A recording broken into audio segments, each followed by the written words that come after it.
வணக்கம். இன்னைக்கு ஹிந்து நியூஸ் பேப்பர்ல என்ன இம்பார்ட்டன்ட் நியூஸஸ் இருக்கு அப்படின்னு சொல்லி பார்ப்போம். ஸோ முதல்ல வந்து பார்த்தீங்கன்னா, நமக்கு அ சில பேருக்கு வந்து கலைமாமணி விருதுகள வந்து வழங்க போறாங்க. தமிழக அரசாங்கம் சார்புல. யார் யாருக்கெல்லாம் அப்படின்னு சொல்லி பார்த்தீங்கன்னா, எஸ்.ஜே. சூர்யா அவர்கள், சாய் பல்லவி அவர்கள், விக்ரம் பிரபு, மணிகண்டன், ஜார்ஜ் மரின், அ அனிருத் அவர்கள் இந்த மாரி நெறைய பேருக்கு வந்து கலைமாமணி விருதுகள வழங்க போறாங்க. ஏறக்குறைய பார்த்தீங்கன்னா, 90 பேருக்கு கலைமாமணி விருதுகள வழங்க போறாங்க. 2021, 22, 23 இந்த 3 ஆண்டுகளுக்கும் சேர்த்து பார்த்தீங்கன்னா, இந்த வருஷம் விருதுகள் வழங்கக்கூடிய விழா நடக்கப் போகுது. கிட்டத்தட்ட 90 பேருக்கு இந்த விருதுகள வழங்க போறாங்க. சரியா? ஸோ நமக்கு எக்ஸாம் பாயிண்ட் ஆஃப் வியூல என்ன தெரிஞ்சுக்கணும் அப்டின்னா, கலைமாமணி விருதுகள யாரு வழங்குறாங்க? தமிழக அரசாங்கம் வழங்குறாங்க தெரியும். தமிழக அரசாங்கத்துல யார் வழங்குறாங்க அப்டின்னு சொல்லி பார்த்தீங்கன்னா, தமிழ்நாடு இயல் இசை நாடக மன்றம் அப்டின்னு சொல்லி ஒரு அமைப்பு இருக்கு. சரிங்களா? ஸோ இந்த தமிழ்நாடு இயல் இசை நாடக மன்றம் இருக்காங்க இல்லையா? இவங்க தான் என்ன பண்றாங்க, நமக்கு இந்த கலைமாமணி விருதுகள வந்து வழங்க போறாங்க. ஓகேவா? தமிழ்நாடு இயல் இசை நாடக மன்றம் அப்படிங்கிறவங்கள பொறுத்தவரைக்கும் பார்த்தீங்கன்னா, 1955ல தமிழ்நாடு சங்கீத நாடக சங்கம் அப்படின்னு சொல்லி ஆரம்பிக்கப்பட்டிருக்கும். எப்ப? 1955ல. அதன் பிறகு 1973ல தான் தமிழ்நாடு இயல் இசை நாடக மன்றம் அப்படின்னு சொல்லி பெயர் மாற்றம் செய்யப்பட்டிருக்கும். சரிங்களா? ஸோ அவங்க தான் இந்த கலைமாமணி விருதுகள வழங்க போறாங்க. ஸோ இந்த சினிமா துறை, லிட்ரேச்சர், மியூசிக், டான்ஸ் இந்த மாதிரி ட்ரெடிஷனல் ஆர்ட்ஸ் இதுல எல்லாம் சிறப்புற்று இருக்கக்கூடிய நபர்களுக்கு தான் இந்த விருது வழங்குவாங்க. சரியா?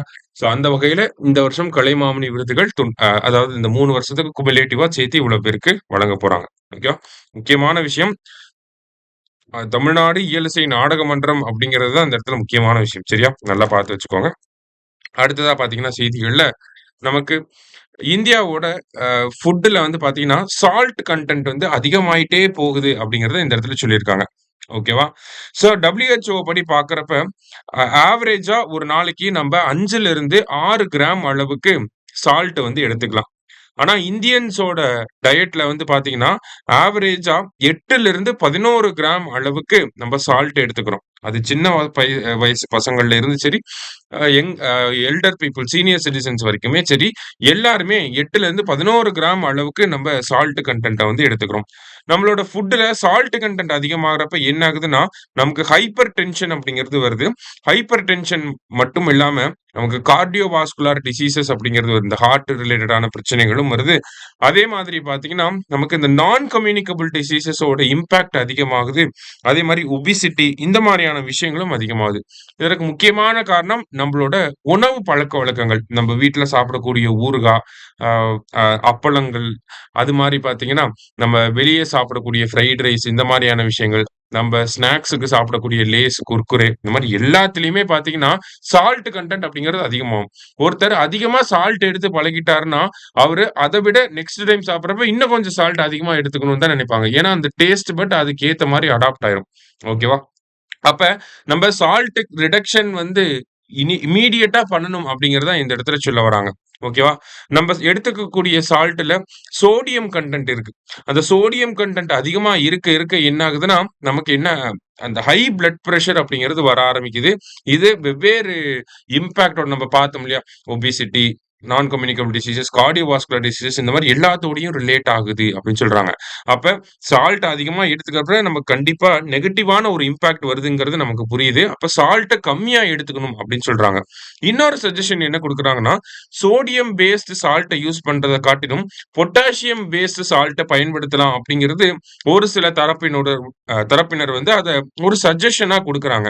பொட்டாசியம் பேஸ்டு சால்ட்ட பயன்படுத்தலாம். ஓகே தான்.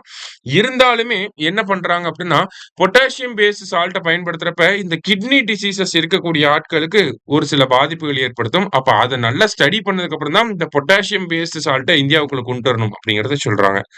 லாஸ்ட்டா இந்தியாவோட ஒரு திட்டம் இருக்கு. National multi sectoral action plan for prevention and control of NCD அப்படின்னு சொல்லி ஒரு திட்டம் இருக்கு. இந்த திட்டத்துல கூட பாத்தீங்கன்னா, நம்ம சால்ட் கன்டென்ட்ட கம்மியா பயன்படுத்தணும் அப்படிங்கிறத சொல்லியிருக்காங்க. இத நம்ம பிரிலிம்ஸ் பாயிண்ட் ஆஃப் வியூல இந்த டேட்டாவ தெரிஞ்சு வச்சுக்கிறோம். ஓகேவா?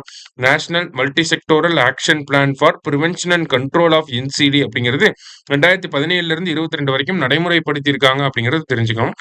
பொதுவா இந்த ஆர்டிக்கிள் வந்து ஒரு அவேர்னஸ் பாயிண்ட் ஆஃப் வியூல தான் இருந்த ஒரு ஆர்டிக்கிள். சரியா? ஜஸ்ட் பேசிக்கா இருக்கிறத மட்டும் தெரிஞ்சுக்கிட்டா போதும். அதே மாரி இதுல நிறைய சஜஷன்ஸ் வந்து குடுத்திருப்பாங்க. நமக்கு வந்து ஹை HFSS அப்படின்னு சொல்லியிருக்காங்க இல்லையா? அப்படின்னா என்ன அப்படின்னு சொல்லி பார்த்தீங்கன்னா, high in fat, salt and sugar அப்படின்னு சொல்லுவாங்க. எஃப்னா ஃபேட், எஸ்னா சால்ட், அப்புறம் சுகர். சரியா? High in fat, salt and sugar. இதுல வந்து ஆயில் ரிலேட்டடா இருக்கக்கூடிய ஃபுட்டுக்கு நம்ம கேம்பெயின் வச்சிருக்கோம். சுகர் அதிகமா இருக்கக்கூடிய ஃபுட்டுக்கு நம்ம கேம்பெயின் வச்சிருக்கோம். ஆனா சால்ட் அதிகமா இருக்கக்கூடிய ஃபுட்டுக்கு கேம்பெயின் இன்னும் நம்ம பண்ண ஆரம்பிக்கல அப்படிங்கிறத சொல்ல வராங்க. அடுத்ததா பார்த்தீங்கன்னா, நமக்கு சோடியம் பேஸ்டு சால்ட்டுக்கு பதிலா பொட்டாசியம் பேஸ்டு சால்ட்ட டெஸ்ட் பண்ணதுக்கு அப்புறமா பயன்படுத்திக்கலாம் அப்படிங்கிறத சொல்றாங்க. அடுத்ததா 3வது சஜஷனா என்ன குடுக்குறாங்க அப்படின்னு சொல்லி பார்த்தீங்கன்னா, நமக்கு ஆ சின்ன வயசுல குழந்தைகளுக்கு இருக்காங்க இல்லையா? பேபீஸ்க்கு கூட நம்ப சால்ட் கம்மியா குடுத்து பழக்கணும் அப்படிங்கிறத சொல்றாங்க. அடுத்தது 4வது சஜஷன் வந்து ரொம்ப முக்கியமான ஒரு சஜஷன். இந்தியாவுல குழந்தைகளுக்கும் சரி, அதே மாதிரி பார்த்தீங்கன்னா, நமக்கு அம்மா உணவகங்கள் இந்த மாதிரியான இடங்கள் சரி, அங்கன்வாடி சென்டர்ஸும் சரி, அரசாங்கமே உணவ சமைச்சு குடுக்குது. இல்லையா? அப்ப அரசாங்கமே சமைச்சு குடுக்கக்கூடிய இந்த மாதிரியான உணவுகள்ல என்ன பண்ணணும்னா, நம்ம சால்ட் கன்டென்ட்ட கம்மி பண்ணி குடுக்கணும் அப்படிங்கிறத சொல்றாங்க. அடுத்தது எந்தெந்த ஃபுட் ஐட்டம்ஸ்ல எல்லாம் சால்ட் கன்டென்ட் அதிகமா இருக்கோ, அந்தந்த ஃபுட் ஐட்டம்ஸ்ல ஃப்ரண்ட் ஆஃப் பாக்கெட் லேபிளிங்க வந்து பண்ணணும் அப்படின்னு சொல்லுவாங்க. இது முக்கியமான டெர்ம். நீங்க மெயின்ஸ் எழுதுறப்ப இந்த ஒபிசிட்டி ரிலேட்டடா டெர்ம் வந்துச்சு, கொஸ்டின் வருது அப்படின்னா, இந்த ஃப்ரண்ட் ஆஃப் பாக்கெட் லேபிளிங்க வந்து நம்ம ப்ரொமோட் பண்ணணும் அப்படின்னு சொல்லி எழுதணும். ஃப்ரண்ட் ஆஃப் பாக்கெட் லேபிளிங்னா என்னன்னா, நமக்கு சிகரெட் அட்டைகள்ல பார்த்தீங்கன்னா, ஃப்ரண்ட்லயே வந்து குடுத்திருப்பாங்க. நீங்க சிகரெட் இது பண்ணீங்கன்னா, இந்த மாதிரியான பாதிப்புகள்லாம் ஏற்படும் அப்படின்னு சொல்லி ஒரு படம் குடுத்திருப்பாங்க இல்லையா?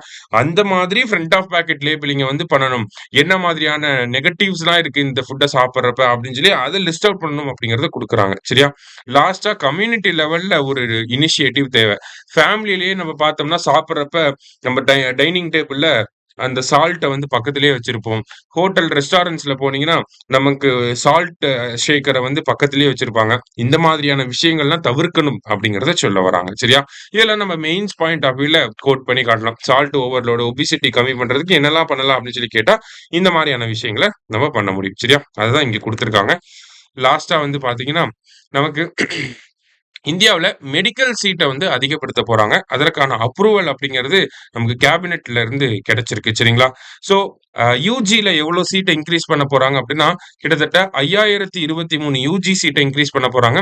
பிஜிய பொறுத்தவரைக்கும் பார்த்தீங்கன்னா, 5000 பிஜி மெடிக்கல் சீட்ட வந்து இன்கிரீஸ் பண்ண போறாங்க. அ இந்த நடைமுறை வந்து 2028-29 ஃபினான்ஷியல் இயர்ல நடைமுறைப்படுத்தப்படும். இந்த இன்கிரீஸ் அப்படிங்கிறது 2028-29ல நடைமுறைப்படுத்தப்படும் அப்படிங்கிறத சொல்லியிருக்காங்க. ஸோ இதன் மூலியமா நமக்கு நம்பர் ஆஃப் டாக்டர்ஸோட எண்ணிக்கை அப்படிங்கிறதும் அதிகமாக போகுது. ஆல்ரெடி பார்த்தீங்கன்னா, WHO என்ன சொல்றாங்கன்னா, 10,000 பாப்புலேஷனுக்கு 10 டாக்டர் இருக்கணும் அப்படிங்கிறத சொல்றாங்க. ஆனா இந்தியாவுல 10,000 பாப்புலேஷனுக்கு 8 டாக்டர்ஸ் தான் இருக்காங்க. தமிழ்நாட்டுல 10,000 டாக்டர்ஸ் 10,000 பாப்புலேஷனுக்கு 19 டாக்டர்ஸ் வந்து இருக்காங்க. இந்த ரேஷியோலாம் இன்கிரீஸ் பண்றதுக்காக தான் இந்த மெடிக்கல் சீட் எல்லாம் இன்கிரீஸ் பண்ண போறாங்க. அதே மாரி ஸ்பெஷாலிட்டி டாக்டர்ஸ் இருப்பாங்க. இப்ப ஐ ஸ்பெஷலிஸ்ட், ஹார்ட் ஸ்பெஷலிஸ்ட் அப்படிலாம் இருப்பாங்க. ஸோ அந்த ஸ்பெஷாலிட்டி டாக்டர்ஸோட கவுண்ட் வந்து கவர்மெண்ட் ஹாஸ்பிட்டல்ல அதிகப்படுத்தணும் அப்படிங்கிறதுக்காகவுமே இந்த ஒரு ஸ்டெப்பை எடுத்திருக்காங்க. சரியா? அதை தாண்டி பாக்குறப்ப நமக்கு பிரதான் மந்திரி ஸ்வஸ்திய சுரக்ஷா யோஜனா அப்படிங்கிற ஒரு திட்டம் இருக்கு. 2003ல அனௌன்ஸ் பண்ணியிருப்பாங்க. 2006ல இந்த திட்டத்தை வந்து நடைமுறைப்படுத்தி இருப்பாங்க. இந்த பிரதான் மந்திரி ஸ்வஸ்திய சுரக்ஷா யோஜனா அப்படிங்கிற திட்டம் ரொம்ப முக்கியமான ஒரு திட்டம். எதுக்காக அப்படின்னு சொல்லி பாத்தீங்கன்னா, நமக்கு இந்த மருத்துவம் அப்படின்னு பாக்குறப்ப பிரைமரி, செகண்டரி, அப்புறம் டெர்ஷியரி கேர் அப்படின்னு சொல்லி இருக்கு. பிரைமரினா நம்ம ஆரம்ப சுகாதார நிலையம், அப்புறமா தான் நமக்கு இந்த செகண்டரி, டெர்ஷியரி எல்லாம் வரும். இந்த டெர்ஷியரிங்கிறது மாவட்ட அளவில் இருக்கக்கூடிய மைய மருத்துவமனைகள், இந்த ராஜீவ்காந்தி மருத்துவமனை, எய்ம்ஸ் மருத்துவமனை போன்ற மருத்துவமனைகள். இந்த மாதிரி டெர்ஷியரி கேரை அதிகப்படுத்தணும் அப்படிங்கிறதுக்காக 2006ல கொண்டு வரப்பட்ட திட்டம் தான் பிரதான் மந்திரி ஸ்வஸ்திய சுரக்ஷா யோஜனா அப்படிங்கிற திட்டம். இந்த பிரதான் மந்திரி ஸ்வஸ்திய சுரக்ஷா யோஜனா திட்டத்துக்கு கீழே ஒரு முக்கியமான பார்ட் என்ன அப்படின்னு சொல்லி பாத்தீங்கன்னா, எய்ம்ஸ் மருத்துவமனைகளை அதிகப்படுத்துறது. அதற்கு கீழே இந்தியாவில இப்ப எத்தனை எய்ம்ஸ் மருத்துவமனைகள் இருக்கு அப்படின்னு சொல்லி பாத்தீங்கன்னா, 22 எய்ம்ஸ் மருத்துவமனைகள் இருக்கு அப்படிங்கிற தகவலையும் கொடுத்திருக்காங்க. அதை நம்ம பிரிலிம்ஸ் பாயிண்ட் ஆஃப் வியூல தெரிஞ்சுக்கிறோம். சரியா? சோ இன்னைக்கு நியூஸ் பேப்பர்ல இருந்து முக்கியமான விஷயங்களை பார்த்திருக்கோம். நன்றி.